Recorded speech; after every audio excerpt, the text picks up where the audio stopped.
शहर वही था, तेज, बेहिसाब, बेचैन।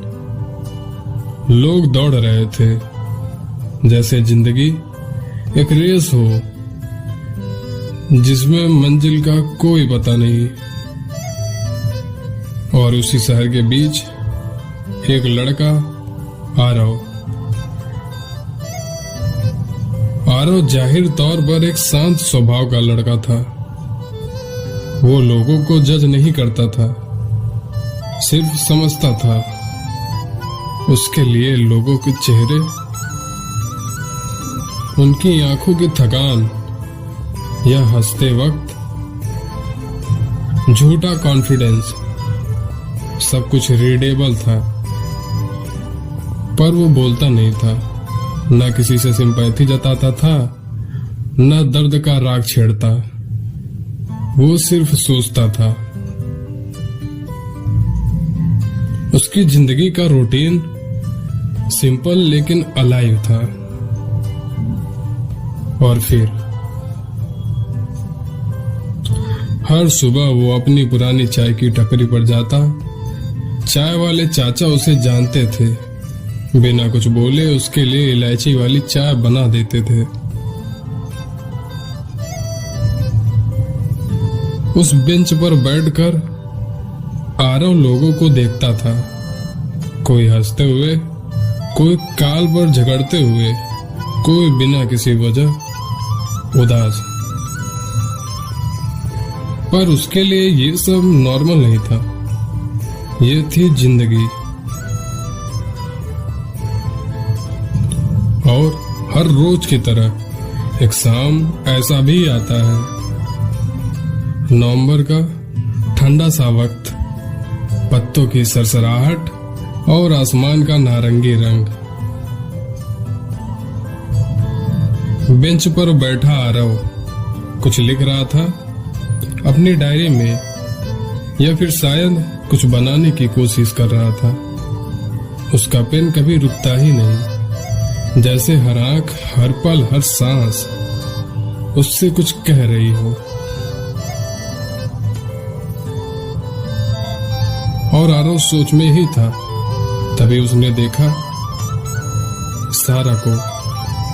पहली बार नहीं, लेकिन पहली बार उस रोशनी में। वो रोज आती थी, एक ही वक्त, वही जगह, पर उस दिन कुछ अलग था। उसके फोन हाथों में था, पर वो किसी से बात नहीं कर रही थी, बस देख रही थी अपने ब्लैंक स्क्रीन को। जैसे उसमें उसकी जिंदगी का वो हिस्सा हो जिसे वो समझना चाहती है, लेकिन कभी समझ नहीं पाई। उस दिन आरव ने उसे देखा नहीं, लेकिन महसूस किया। उसकी आंखों में आंसू नहीं थे, लेकिन दर्द था। एक ऐसा दर्द जो चिल्लाता नहीं, बस थोड़ा थोड़ा पल पल डुबाता है। उस वक्त वो दोनों पैरेलल यूनिवर्स की तरह थे, एक लेकिन अलग।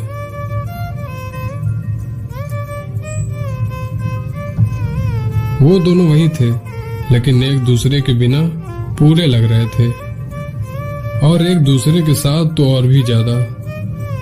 अचानक बारिश शुरू हो गई, लोग भागने लगे, लेकिन वो दोनों वहीं बैठे रहे। और उस दिन सारा ने पहली बार आरव की तरफ देखा। पानी उसके चेहरे से बह रही थी, जैसे कुछ पुराना दर्द धुल रहा हो। आरव ने बस हल्की सी मुस्कान दी, वो मुस्कान जिसमें न सिंपैथी थी, न सवाल, और न इस बात का एहसास कि मैं सब समझता हूं। आरव ने कुछ कहा नहीं, पर उसने अपना स्केच बुक सारा की तरफ स्लाइड किया। उसमें सारा का एक स्केच था। वो ही पल कैप्चर करता हुआ जब वो ब्लैंक स्क्रीन की तरफ देखती थी तो अचानक से उसने पाया कि नीचे कुछ लिखा हुआ है, you look the most alive when you are breaking. Sara ने स्केच देखा और पहली बार थोड़ा सा मुस्कुराई। उसने होठों तक एक अधूरा सा थैंक यू आया, बिना आवाज, सिर्फ आंखों से। मानो उस पल में सब कुछ था, तन्हाई, समझ और हीलिंग और एक नया कनेक्शन। फिर बारिश रुक गई, लोग वापस आ गए, शहर फिर भागने लगा। आरव उठा और चला गया, हमेशा की तरह। और फिर पीछे मुड़कर नहीं देखा।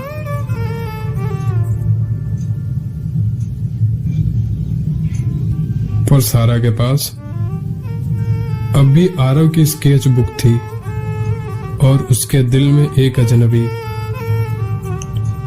जो उससे सब कुछ कह गया बिना कुछ बोले।